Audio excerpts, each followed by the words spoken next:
देव कृपा करेल मग काय लाज राखेल। संत शिरोमणी जगद्गुरु तुकोबारायांच्या अंतःकरणातली तीव्र तळमळ, तुकोबारायांच्या अंतःकरणातली तीव्र तळमळ किंबहुना संवेदनशील वेदना ज्यांना म्हणतात किंवा त्यांच्या अंतःकरणातली खंती जी आहे, तीव्र तळमळ जी आहे, ती तळमळ त्यांनी या अभंगातून देवासमोर प्रगट केलेली आहे। ती तीव्र तळमळ काय प्रगट केलेली आहे? देव माझ्यावर कृपा करील का, हा विषय आपला आहे का? आपण देवाकडे कधी गेलो दर्शनाला आपण हे म्हणतो का? आपला विषयच नाही। पण महाराजांच्या अंतःकरणातली तीव्र तळमळ आहे, देव कृपा करील मज आणि काय लाज राखील। आपल्याला लाज म्हणजे काय हे जाऊन समजलं नाही, पण ज्यांना लाज कळाली, ज्यांना लाज सतावत होती, म्हणून त्याने तुकोबारांनी करुणा भागलेली. बघा तुम्ही, काय मी उद्धार पावेन ही चिंता आपली आहे. आपण कधी जाऊन म्हणतो तेव्हा असं माझा उद्धार कधी होईल, आपला विषय नाही. म्हणून जन्माला आलेल्या जीवात्म्याला तुम्हा मला ही लाज नागवणारी आहे, हागवणीवर बसवणारी आहे लाज. ती लाज माझी देव फेडील का, अशी तीव्र तळमळ या अभंगातून व्यक्त केली. उसाविषयीची वाटी जी भेटी त्यांची, जो जो कुणी भेटेल त्याला हेच विचारावं असं वाटतं, माझ्यावर देव कृपा करील का, देव माझा अंगीकार करील का, ही तीव्र तळमळ. उसाविषयीची वाटी जी भेटी त्यांची, देव कृपा करील मज काय लाज राखी. अभंगाच्या तिसऱ्या क्रमांकात म्हणतात, मला सगळ्याचा विसर पडलेला आहे. अवघियाचा विसर झाला. कशाचीच खंती माझ्या अंतःकरणात नाही, फक्त एक खंती माझ्या अंतःकरणात लागून राहिलेली आहे. हे मानवी जीवन प्राप्त झालेलं आहे, त्याच्यावर भगवत कृपा होत नाही तोपर्यंत ते जीवन सार्थ होत नाही, किंवा परमात्मा या जीवनाचा अंगीकार करत नाही तोपर्यंत ते जीवन सफल होत नाही. म्हणून मला सगळ्यात कुठलीच खंती माझ्या अंतःकरणात राहिली नाही, फक्त एक खंती राहिली आहे, देव माझ्यावर कृपा करील का. अवघियाचा विसर झाला आणि हाची राहिला उद्योग, देव कृपा करील काय लाज राखील. शेवटच्या चरणातून महाराजांनी चिंता व्यक्त केली. जी चिंता जगात कुणालाच नाही, ती चिंता व्यक्त केली आहे. तुका म्हणे चिंता वाटे, आणि माझी ही चिंता मिटेल असा मार्ग सांगणारा मला कोण भेटेल का. तुका म्हणे चिंता वाटे, कोण भेटे सांगे सा, किंवा दुसरा एक भय ज्याला म्हणतात, भय, ज्या भयाची तुम्हा आम्हाला काय पडलेलीच नाही, पण जे भय तुकोबारांना सतावत होत नाही. तुकोबारांना भीती कुठली वाटत होती, तुकोबारांना भीती एक वाटत होती, आता मद धरवावी शुद्धी, आता मद वाटत असे भय. कुठलं भय वाटत, दिवसे दिवस चालत जाय, आपला विषय नाही, दिवसे दिवस चालत जाय, येथे म्या येऊनी केले काय. आपण कधी विचार करतो का. म्हणून आपण नागवलेले आहोत, आपण हागवणीवर बसलेले आहोत. म्हणून ज्याला नागवण कळत नाही, ज्याला हागवण कळत नाही, ज्याला पाप कळत नाही, ज्याला पुण्य कळत नाही, ज्याला लाज कळत नाही, माऊली एका ठिकाणी म्हणतात, लाजेचा पेंडवाला खडोनी घाली, लाज भाजून खाल्ले आपण सर्व. लाज तुकोबारांना सतावत, ती लाज माझी देव खेळील का म्हणतात. म्हणून तुका म्हणे चिंता वाटे, आणि कोण भेटे सांगे सा, मला कोण भेटेल, की माझी इच्छा आहे तिथपर्यंत पोचवणारा मला कोण भेटेल. तुका म्हणे चिंता वाटे, आणि कोण भेटे सांगे सा, देव कृपा करील मज काय लाज राखील का.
दया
वाटे जे जे भेटे तयांशी देव कृपा करील मग काय लाज राखी. जगद्गुरु तुकोबरायांच्या अंतःकरणातली तीव्र तळमळ आता बोलून गेलो, तुमच्या लक्षात आली ना. जगद्गुरु तुकोबरायांच्या अंतःकरणात तीव्र तळमळ लागून राहिलेली होती.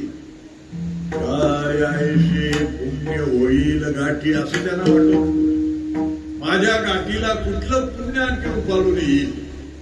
काय आयशे पुण्य होईल गाठी घालीन पायी देवाची मिठी असं कधी घडत. माझं तो कुरवाळीला जग जिठी आणि दाटईल सद्गती. ऐशी चिंता करी तुकोबरायांच्या अंतःकरणात तीव्र तळमळ आणि चिंता लागून राहिलेली. ऐशी चिंता करी सदा सर्व काळ रात्र दिवस याची तळमळ. बळ नाही आपल्या हातात, करायचं काय. देव प्राप्त करून घेणे इतकं पुण्य नाही, बळही नाही, शक्ती नाही अंगामध्ये. म्हणून तळमळ लागून राहिलेली आहे. ऐशी चिंता करी काळ रात्र दिवस याची तळमळ. तुका म्हणे नाही आपली बळ जेणे फळ पावेल निशेषी. ही अहोरात्र त्यांच्या तीव्र तळमळीचा हा विषय आहे. अहोरात्र. आता आपल्या तीव्र तळमळीचा अहोरात्र आणि चिंता आपल्याला कशाची आहे. फक्त एक चिंता आहे. महाराज वर्णन करतात म्हणून आपण म्हणायचं बरं. मग आम्हाला फक्त एक चिंता आहे. नित्य उठून या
तीव्र तळमळ काय आहे? नित्य उठून या खावयाची चिंता. आता चिंतेत दोन प्रकार आहेत. गरीब माणसाला काय खाऊ म्हणून चिंता आणि श्रीमंत माणसाला काय काय खाऊ म्हणून चिंता नाही, पण चिंता. पण त्या अभंगाच्या ध्रुवपदात मला म्हणतात, अरे तुझ्यापेक्षा मग पशु बा, कारण ती चिंता करत नाहीत ना. पशु पक्षी चिंता करत नाहीत. दाने दाने पर लिखा है खाने वाले का नाम नाही, ती चिंता करत नाही. अजगर चिंता करत नाही, कोणच चिंता करत, माणूस चिंता करत. माणूस बेढंगी आहे.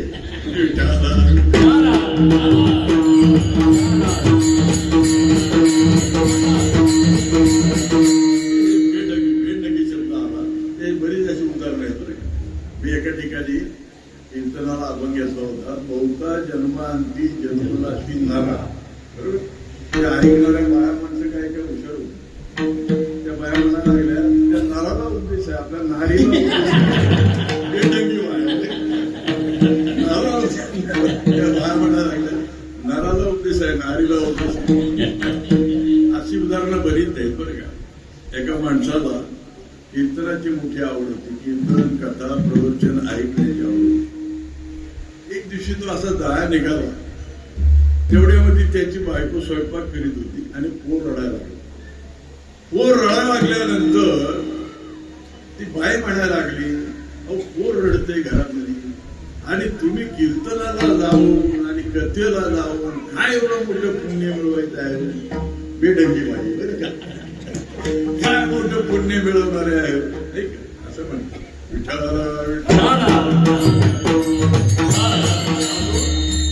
नित्य उठवून या खावयाची चिंता ही तुमच्या आमच्या अंतःकरणातली तीव्र तळमळ आहे. आता तीव्र तळमळीचे विषय दोन आहेत. तुकोबारायांच्या अंतःकरणातल्या तीव्र तळमळीचा विषय काय आहे, देव माझ्यावर कृपा करील. बरोबर, आणि उदाहरण सांगायचं झालं तर राजा दशरथाची महाराणी कैकेयी तिला सुंदर म्हणून वरलेली होती. कौशल्या ही सात्विक होती, सुमित्रा सात्विक होती, पण ही महाराणी जी वरली होती ना ती सुंदर म्हणून वरलेली. तर तिच्याही अंतःकरणामध्ये तीव्र तळमळ होती. तीव्र तळमळीचे दोन प्रकार आहेत. तिच्या अंतःकरणामध्ये तीव्र तळमळ अशी होती की माझा मुलगा भरत जो आहे त्याला गादीवर बसवावं आणि रामाला वनवासात पाठवावं. आता ही ते काय घाई गडबडीत बोललं नाही बरं का. हा प्रकार कधी घडला, ज्या वेळेला राजा दशरथाच्या हातून श्रावण बाळाचा वध झाला आणि ब्रह्महत्या, आणि ब्रह्महत्या ज्या राज्यामध्ये घडते तिथं पाऊस पडत नाही. जे राष्ट्रीय ब्रह्महत्या घडे ते राष्ट्रीय पर्जन्य न पडे. लोकांना अन्नधान्य नाही, जनावरांना वैरण नाही, सगळा शोकाकुल हाहाकार झाला. राजा दशरथाचा अंतःकरण कळवलं आणि राजा दशरथाने ठरवलं, हा पाऊस ज्याने अडवलेला आहे शुक्राचार्याने पाऊस अडवलेला आहे, तर आपण स्वर्गाला जाऊन त्याच्याकडे युद्ध करायचं. राजा दशरथाने तयारी केली. तयारी केल्यानंतर ही बाई आली पुढे, मी पण येणार, सुंदर म्हणून म्हणले ना, मला तर कुठं पण येणार, मी पण येणार. हट्ट धरला. राजा दशरथाला विचार पडला, हिने हट्ट धरलाय पण आपण कशी न्यायची. गुरुजींना विचार, म्हणजे वशिष्ठांना विचारलं राजा दशरथाने. वशिष्ठांनी पुढचं भविष्य जाणून संमती दिली, येऊन. आता तिला युद्धाला घेऊन गेल्यानंतर शुक्राचार्याचं आणि राजा दशरथाचं युद्ध चालू असताना त्या शुक्राचार्याने राजा दशरथाचा रथ जो आहे ना त्याचं एक चाक अचूक छेदलं आणि रथाचं चाक छेदल्यानंतर राजा दशरथ युद्ध करताना अडचणीमध्ये आला. पण त्यावेळेला ह्या बाईने काय केलं, पटकन खाली उडी टाकली आणि आपला हात त्या टाकामध्ये घातला आणि राजा दशरथाला सहाय्य केलं. आता त्याची कथा मोठी आहे नाही का, तिचा हात लोखंडाचा होता. कशामुळं, ते आपल्या बापाच्या घरी असताना लाडकी लेक नाही, ते रानामध्ये वनामध्ये जायचे आणि ऋषी तपश्चर्याला बसले असतील ना, गज घेऊन जायची तवेची, हाताला घेऊन जायचे. म्हणजे ऋषी तपाला बसलेत ना, सगळ्यांच्या तोंडाला लावायचे, कामच ते तपात ना. ऋषी उठले की मला तुझं तोंड काढाय, तो म्हणतात तुझं पण तोंड काढाय. सगळे आपल्या तोंडाला काळ लावणारी ही काळ तोंडी आहे. तिला काळ तोंडी म्हणून शाप दिला आणि ज्या हाताने काळ लावते तो हात बळकटला जातो असा शाप दिला होता. त्यामुळे तुमचा हात बळकटला जातो. आतमध्ये घातल्यानंतर राजा दशरथाने तिने सहाय्य केलं आणि राजा दशरथाने शुक्राचार्याला जिंकले. पाऊस पडला. बरोबर. आनंद सगळीकडे झाला. आता त्या आनंदाच्या भरामध्ये राजा दशरथ म्हणजे कुणी सामान्य नव्हता, पुण्यवान राजा नाही का. दशरथाने पुण्य केले कोट्यानुकोटी म्हणून या पोटी राम आले. पुण्यवान राजा दशरथ. पण आनंद झाला काही मदत केल्यामुळे भावनेच्या भरामध्ये राजा दशरथ बोलून गेला, काय तुला काय हवाय ते मागून मी समाधानी आहे. आता तिची कपटी वृत्ती जी होती ती सर्पिनच होती, तिची कपट वृत्ती होती. मागून घे म्हटल्यानंतर तिला वाटलं राजा आपल्या आवाक्यात येतोय. बरं, राजा दशरथ एवढ्या शब्दावर थांबला असताना तरी चालला. पण मुळा सात्विक राजा त्याच्या मुखात असे शब्द घेतले, माग तुला काय पाहिजे ते माग मी आज देईन. माझ्या रघुकुलाची रीत चालत आलेली आहे. असे शब्द दिल्यानंतर माघार घेणार. रघुकुल रीत सदा चलिया प्राण जाय परिवचन न जाय. कामच म्हटली झाला, कामच झाली म्हटलं. कपटी होती आणि म्हटली काय गडबड नाही, आजच मला काय घाई नाही, कधी वेळ येईल तेव्हा मला येईल. ती राम प्रभूंचा अभिषेक करताना तिने आपली इच्छा प्रकट केली की भरताला गादीवर बसवावं. राजा दशरथाला एवढं दुःख आणि राजा दशरथ विचार करू लागला, भरताला ही राज्य म्हणते राम देईल सुद्धा, पण हिचं दुसरं मागणं आहे, ज्येष्ठाशी झाडावे दुरी निघाला नाही काही दुसरं जे मागणं आहे. भरताला गादीवर बसवावर रामानं सुद्धा मान्य केलं, पण दुसरं मागणं तिथं 2 वर दिले होते ना. म्हटली त्याला असा वनवासात पाठवायचा, असा वनवासात पाठवायचा की त्याचं काय झालं हेही समजू नये. ज्येष्ठाशी धाडावे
वशेडी आली त्या तीव्र तळमळ एक तळमळ कितीच रक्त आहे.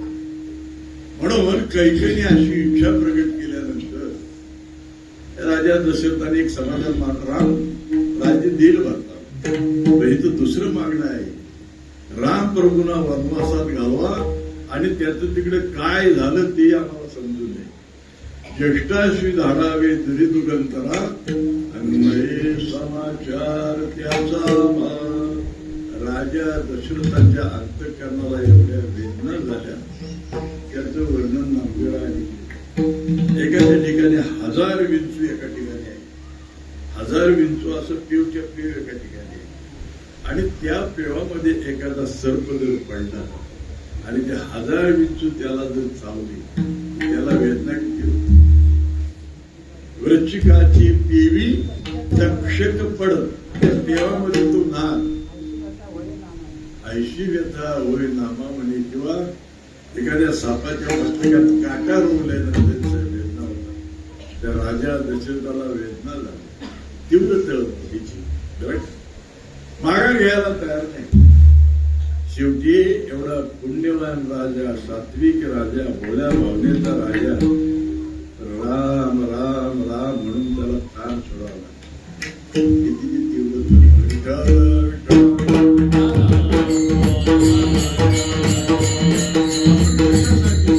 आपण कशासाठी, ही सुद्धा तीव्र तळमळ आहे. ह्या तीव्र तळमळला वशिडी आली म्हणतात काय, हे सुद्धा तीव्र तळमळ. दुर्योधनाच्या अंतःकरणामध्ये तीव्र तळमळ होती. जशी तुकोबारायांच्या अंतःकरणात तीव्र तळमळ आहे, देव माझ्यावर उपा करीत का, तशी दुर्योधनाच्या अंतःकरणामध्ये तीव्र तळमळ होती. हस्तिनापूरचं राज्य पांडवांचा बाप पंडुराजा त्यांनी मिळवलं. हा आंधळा मोठा असल्यामुळं, राष्ट्र मोठे असल्यामुळं त्याला गादीवर वारस केला. आणि ज्यावेळेला तंटा निर्माण झाला त्यावेळेला काही लोकांनी मध्यस्थी केली, मोठ्या मोठ्यांनी मध्यस्थी केली, निम्मा राज्य घ्या, मानायला तयार नाही तुम्ही. शेवटी भगवंताने शिष्टाई केली. भगवंत म्हटले, अर्ध राज्य देत नाहीस ना पांडवांना, मग असं कर, 5 जणांना 5 गाव दे. काय म्हटलं, जमणार नाही. भगवंताने शिष्टाई केली, म्हटलं जमणार नाही. शेवटी भगवंतानी एवढी माघार घेतली, 5 मिळून 1 गाव दे. पण त्याच्या अंतःकरणात ते तीव्र तळमळ, सुईच्या टोकावर माती किती राहते, एवढी माती सुद्धा मी पांडवांना देणार नाही, आणि या हस्तिनापूरचं राज्य हा पठ्ठ्या भोगणार आहे. ऋषीमुनी बसले होते सभेमध्ये. ऋषीमुनींनी शाप दिला, ह्याच तुझ्या मांडीवर भीमसेनाची गदा पडून तुझा मृत्यू होईल. आणि झालं तसं. तीव्र तळमळ काय, या तीव्र तळमळीला अर्थ आहे. अशा तीव्र तळमळीची कितीतरी उदाहरणं आहेत. त्या तीव्र तळमळीचा अर्थ नाही, ती ओसाड पडल्यासारखी तीव्र तळमळ आहे. म्हणून आजच्या अभंगामधून जगद्गुरु तुकोबारायांच्या अंतःकरणात ती तीव्र तळमळ आहे. देव माझ्यावर कधी कृपा करील, आणि म्हणून ते पुसावेशी हेची वाटे, जो तो भेटेल त्याला विचारला. त्याने हा विचार केला नाही, हा माणूस सांगेल का, आपण जे विचारतो ते हा माणूस सांगेल का. त्याला तुकोबारायांनी एक दृष्टांत दिलेला आहे. जत्रा असते, जत्रा, त्या जत्रेमध्ये एखादी आई आपल्या लेकराला घेऊन गेली आणि ते लेकरू तिच्या हातात सोडून जर चुकामूक झाली तर तिच्या अंतःकरणामध्ये तीव्र तळमळ होते. माझं लेकरू मला कधी भेटेल, तीव्र तळमळ त्याला. आणि मग ती आई कुणाला पण विचारते, माझं पोर पाहिलं ग, माझं पोर पाहिलं ग, कुणाला पण विचारते. तिला हा भान राहत नाही, हा माणूस सांगेल की नाही म्हणून, नाही का, तिला भान राहत नाही. तुका म्हणे बाळ माते चुकली या मागे,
भान त्याला राहिलं नाही. त्याला सुद्धा उदाहरण आहे. ज्ञानोबारायांच्या अंतःकरणामध्ये तीव्र तळमळ लागून राहिली की परमात्मा पंढरीराय माझ्यावर कृपा करील का? बैल तुगे गाऊ कोकताय. आता विचारायचं कुणाला? परमात्मा पंढरीराय मला भेटेल का असं ज्ञानोबारायांना वाटलं. त्याला विचारलं कुणाला? दांडीवर येऊन कावळा बसला होता ना, त्याला विचार. ते कावळा काय सांगतो? पण भान राहिलं नाही माऊलीला सुद्धा. अशी उदाहरण आहे. भान राहिलं नाही. बैल तोगे गाऊ कोकताय शकू नगे माय सागत आहे. एक कावळ्या, मला जर परमात्मा पंढरीराय भेटत असेल, दही भाताची उंडी लावीन तुझ्या दुधी, दूध भरवणे वाटी लावीन तुझ्या होती, नाही का? सत्य सांग गोष्टी विठू येईल का? देव मला भेटेल का? देव येईल का? अशी तीव्र तळमळ लागली असेल. उड रे उड रे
रामप्रभूंना ज्यावेळेला सीतेचा विरह झाला, सीतेचा विरह झाला, राम प्रभू रानामध्ये झाडांना वल्लीना विचारत होते ना, सीता कुठं आहे, सीता कुठं आहे. तो एक त्याला तीव्र तळमळ.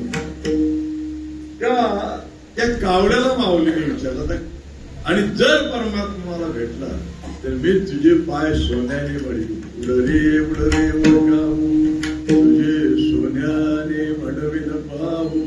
म्हणून तुकोबारायांच्या अंतःकरणातली तीव्र तळमळ एकच होती, जोपर्यंत या जीवनाचा परमात्मा स्वीकार करत नाही. कारण असं आहे, तुमचं आपलं जीवन जे आहे ते व्यंग आहे. व्यंग व्यंग म्हणजे समजलं ना, त्रुटी आहे आपल्या जीवनामध्ये. व्यंग म्हणजे त्रुटी आहे आपल्या जीवनामध्ये, दोष आहे. आणि तो दोष अव्यंग परमात्मा आहे. परमात्मा अव्यंग आहे आणि आपण व्यंग आहोत. कळलं ना? परमात्मा अव्यंग आहे, देवाला दोष नाही. निर्मळ परब्रह्म आणि आपण दोषी आहोत. ते निर्मळ परब्रह्म आपल्या जीवनाचा स्वीकार करत नाही, तोपर्यंत शुद्ध होतच नाही. त्याला एक दृष्टांत आमचे श्रीगुरु माऊली सांगायचे. विठ्ठला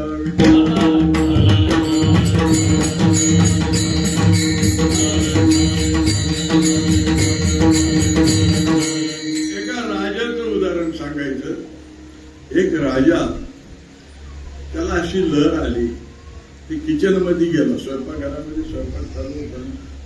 तिथे गेल्यानंतर इकडे तिकडे फिरता फिरता सुरी हातामध्ये मिळाली. सुरी घेतली राहिली आणि काहीतरी गाजर काकडी काहीतरी कापायला लागलं. कापता कापता राजाचं बोट कापलं. बोट कापलं, पुरा तुकडाच पडून गेला. तर प्रधान जवळ उभा होता. त्या प्रधानच्या तोंडात काय शब्द गेले, देव करतो ते बऱ्यासाठी. तर त्या राजाला राग आला नाही. म्हटलं माझं बोट तुटलं, मला एवढ्या वेदना होत आहेत आणि हा म्हणतो देव करतो ते बऱ्यासाठी करतो. त्या राजाने काय केलं, म्हटलं प्रधानाला डांबून ठेवा, बंद करा म्हटलं. तर प्रधानाला बंद केला. एक 4-8 दिवस गेल्यानंतर राजाला शिकारीला जाण्याची लहर आली. राजा शिकारीला गेला. तो एका वनामध्ये गेला ना, ते वन भिल्ल लोकांचं होतं. भिल्ल लोकांची वस्ती होती आणि त्या भिल्ल लोकांची एक देवी होती आणि त्या देवीची जत्रा दरवर्षी व्हायची. तर त्या जत्रेमध्ये त्या भिल्ल लोकांचा नियम होता एक नर बळी द्यायला. आता वर्षानं नर बळी द्यायला ते भिल्ल इकडे तिकडे शोधत होते, असा माणूस कोण आहे नर. तर राजा नेमका तावडीत सापडला. राजाला धरून गेले, देवीच्या पुढे उभा केला आणि तो भगत असतो ना, तो भगत मन असतो. तो भगत मन असताना म्हटला, अरे हा देवीला द्यायला तुम्ही बळी आणलेला आहे ना, तो हा उष्टा आहे का बघा जरा तपास करून. उष्टा म्हणजे ह्याचे बळी देवीला द्यायचा आहे, तो बळी उष्टा असणार नसायला, उष्टा नसला पाहिजे. तर बघा तपास करून त्याचं पोट कापलेलं आहे. राजा हे म्हटलं हा उष्टा बळी, हा चालणार नाही, देवीला सोडून द्या म्हटलं. राजाला सोडलं. राजा धापा टाकत टाकत घागरात गेल्यानंतर अरे म्हटलं त्या प्रधानाला पहिला बाहेर काढून आला. तू बोलणं ते खरं आहे. अरे आज मला जर माझ्या हात बली गेलो असतो का. मग प्रधानाला बोलवलं. प्रधानाची समज काढली. प्रधान अरे मी तुला विनाकारण डांबून ठेवलं. प्रधान म्हटलं सरकार मला डांबून ठेवलं होते सुद्धा बऱ्यासाठी नाही, कारण मी तुमच्या बरोबर जर असतो तर तुम्ही उष्टा बळी म्हणून दिला आणि मला त्या देवीला बळी दिला. आपल्याला काय सांगायचंय, आपलं जीवन जे आहे ते व्यंग आहे आणि परमात्मा अव्यंग आहे. म्हणून त्याची कृपा होत नाही ना, तोपर्यंत व्यंग घडत नाही. तया अव्यंगयावाणी ब्रह्माती. आणि म्हणून तुकोबायांच्या अंतःकरणामध्ये तेवढं लागली होती, देव माझ्यावर कृपा करील का. माझ्या पाठीमागे लाज जी आहे त्या लाजेला तुकोबायांनी रांड म्हटलेलं आहे. बरं का रांड म्हटले, तुम्ही आम्हाला सगळ्यांना नागवणारी आहे. मोडीने रांडीने सुपंत मारत लाज तुम्हा आम्हाला सन्मार्गाला जाऊ देणार नाही, पण तिला रांड म्हटलं. म्हणून जगद्गुरु तुकोबारायांच्या अंतःकरणात तिरुमत तळमळ अशी आहे की देव मला भेटेल का, देव माझ्यावर कृपा करील का. म्हणा ची वाटे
देव कृपा करील मज काय लाज राखील. देव जर अंतर टाकेल तर गुरुचं वचन असलं तरी प्रमाण मानव.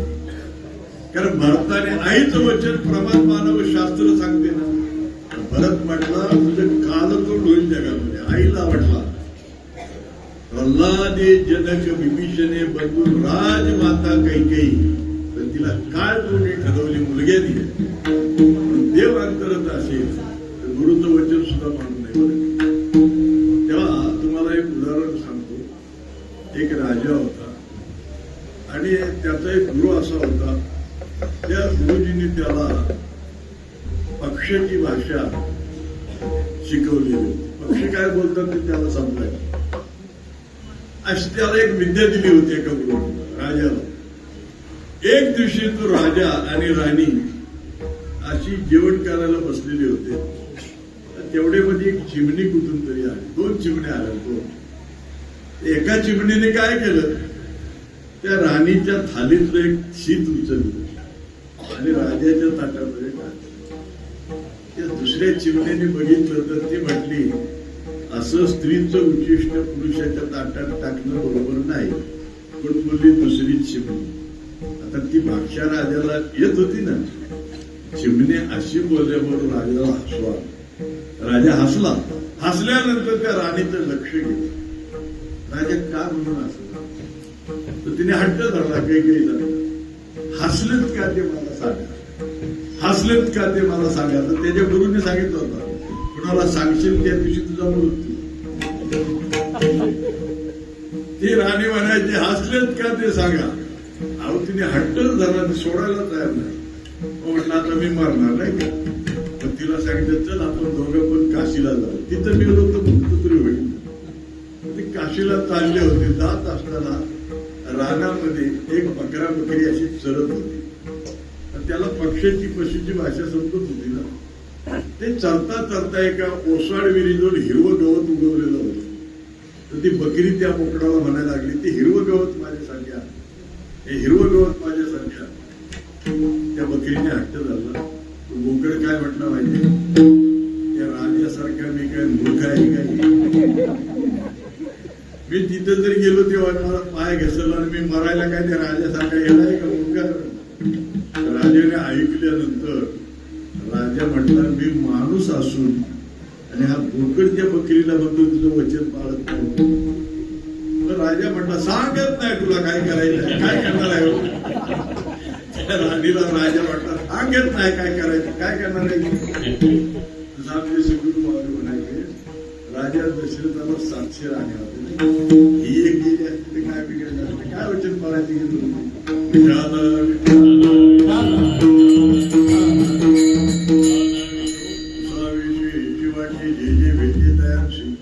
देव कृपा करील मज काय लाद राखील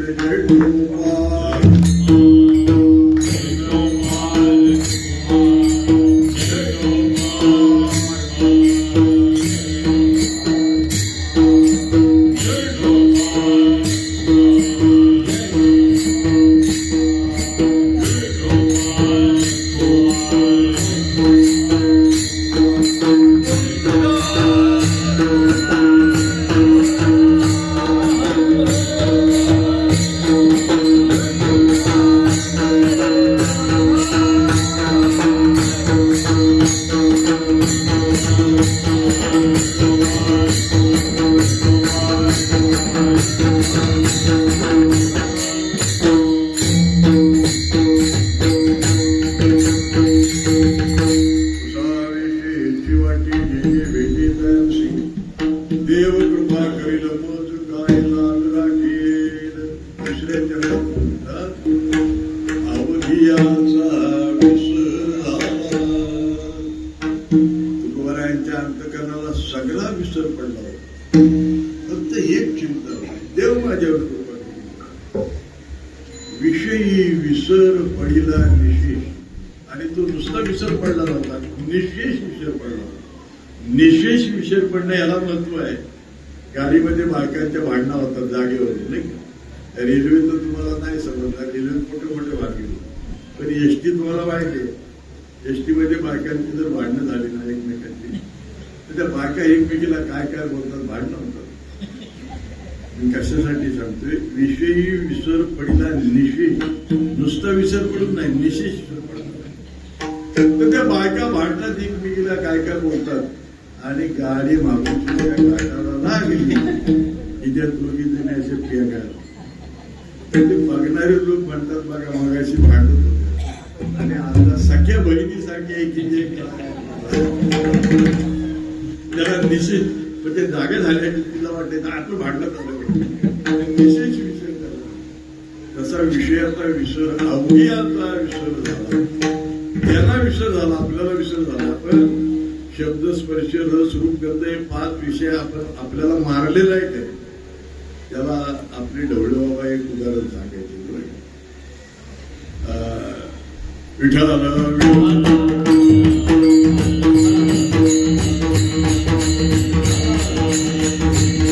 त्या 5 विषयांनी तुम्हाला आत्मेल करून सोडलं. तर तो एक सावकार होता मनुष्य, आणि त्याला कुठेही झालं ना, तो घोड्यावर बसून जायचा. असं त्याला एक आदत होती, प्रत्येक माणसाची आदत. कुठेही प्रवासाला चालला की घोड्यावर बसून जायचं. तर एक दिवशी त्याला रात्रीचा कुठेतरी प्रवास निघाला, घोडा जाऊन सोडला. बघितलं तर घोड्याला ते पाय अडकवायला रिंकीप असलेलं ती तुटली.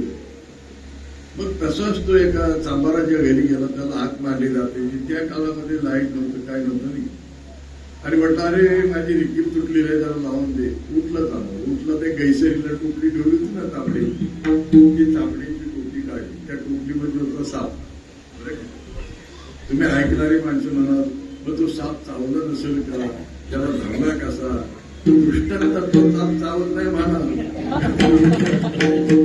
दृष्टांत हा खरा नसतो, दृष्टांत हा पट, द्रष्टांत खरा असतो. ज्याच्यासाठी सांगतात ना ती वस्तुस्थिती केली. दृष्टांत हा काल्पनिक असतो. तेव्हा ती टोपली घाईघाईने काढली. त्या सापाला असा हातात धरला त्यांनी, पायाखाली इकडे पाय दिला वर, त्याचा मणका असा धरला आणि ती काय त्याला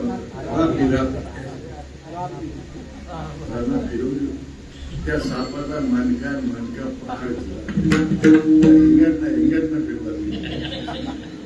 तर आणि मग त्यांनी काय केलं, ते आरी घेतली, टोचली आणि तिथं हे केलं, लावून दिलं. झाला तो माणूस. रात्री प्रवास करता करता सकाळी एका ठिकाणी एका बांधाजवळ त्यांनी घोडा उभा केला. बांधाजवळ असा घोडा उभा केला. तर त्या बांधामध्ये त्याचा जातवाला एक होता. तो बांधातनं बघत होता. म्हटलं ह्याच्या पायाजवळ ह्याच्या तोंडाजवळ पाय आहे, हा चावत का नाही. तो बांधातला म्हणायला लागला, हा पाय ह्याचा तोंडाजवळ हा चावत का नाही. तर तो म्हणायला लागला, अरे पाय जवळ आहे, काय बघत बसलाय, चाव. तर ज्याच्या विकेटना फिरला होता ना तो म्हटला, चाव तुला वाटतंय पण माझ्या विकेटना फिरला. तसं तुम्ही आम्ही पंचविषयाच्या आधीच झालेल्या आणि विषयाचा विसर पडला. अवघी यात्रा विसर झाला. हाती राहिला. खंती एकच होती, पूर्ण धर्म एकच होती. देव माझ्यावर कृपा करील का, देव कृपा करील मज आणि काय लाज राहील नवा.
देव कृपा करील मज काय लाज राखील अवघ्याचा विसर झाला हाती राहिला देव. देव कृपा करील मज काय लाज राखील. भजन दिला पटकन घेतलं बरं का, कारण इथल्या ग्रामस्थांना काय आलेल्या लोकांचा सन्मान वगैरे करायचा असतो. मग आपण एकदम गडबड केली की सगळी जातात की ते काय विस्कळीतपणा होतो. म्हणून जरा गडबड. तेव्हा अवघी यात्रा विसर झाला हा राहिला उद्योग. देव कृपा करील मज काय लाज राखील.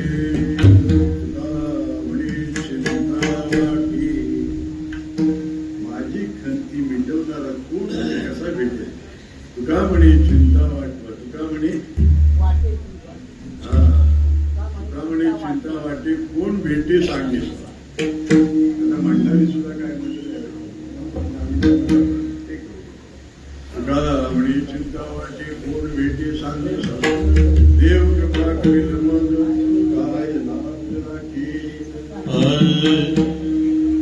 तुका म्हणे चिंता वाटे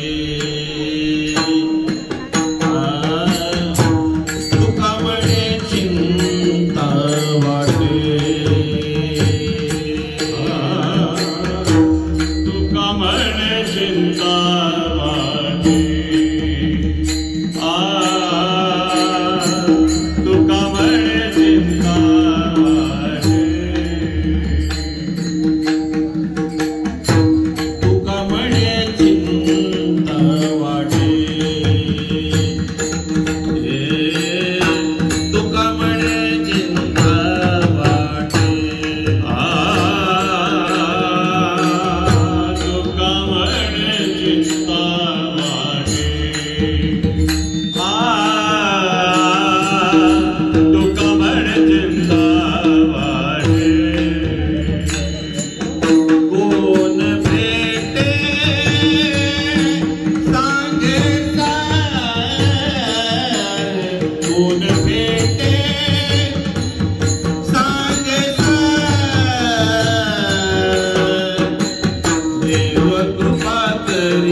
गुणवेते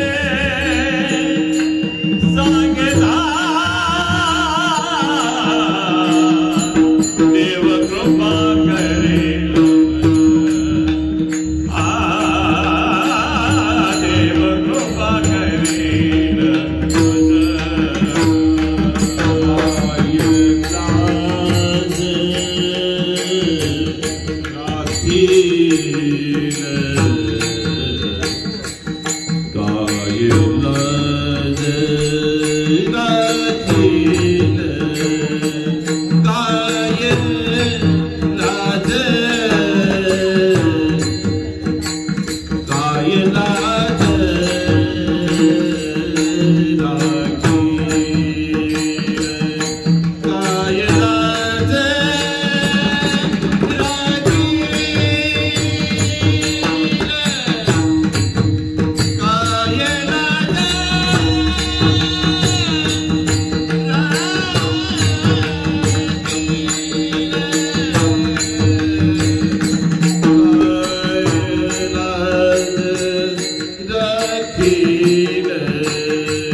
जन्म जन्मांतरी तुझा चंकीला करून विठ्ठला दासके तुझा भाव ब्राह्मणे आम्ही तिची इच्छा धरून तिचे कल्पतर पुरवावे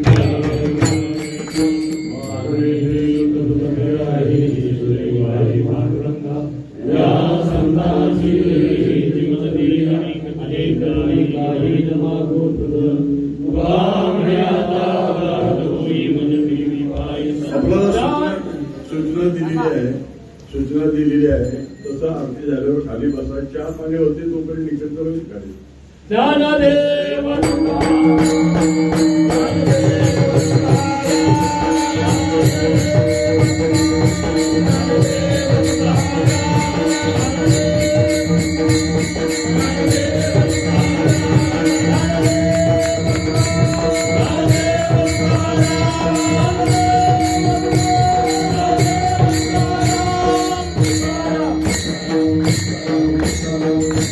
कुंडली